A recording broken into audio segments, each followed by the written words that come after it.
Beton şəhər, dar küçələr, ağır nəfəs. Hamı qaçır amma bilmir hara, nə üçün, nə səbəb. Ümid kredit kimidir, faizi çox. Yaşamaq bahalaşıb amma maaş eyni çox yox. Səhər avtobus sıxlıq, susqun baxışlar. Hamının beynində plan var amma cibdə boşluqlar. Diplom divarda amma iş tapmaq çətin. Tanışın yoxdursa yolun olur beton sərtin. Kiraya qalxır, qiymətlər qaçır. Market səbəti domur, cib isə qaçır. Hamı yaxşıyam deyir amma içdə savaş, gülüşlər filtri. Həyat isə monçiz, valyuta qalxanda ürəkdə qalxır. Biri maaş 3 yerə bölünür, yenə çatmır. Gənclər baxır sırər içər ümid vizada. Biri Almaniya xəyalı, biri Kanadada.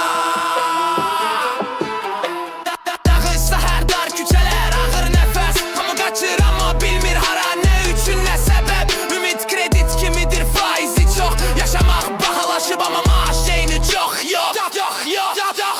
Beton şəhər, dar küçələr, ağır nəfəs. Hamı qaçır amma bilmir hara, nə üçün, nə səbəb. Ümid kredit kimidir, faizi çox. Yaşamaq bahalaşıb amma maaş eyni çox yox.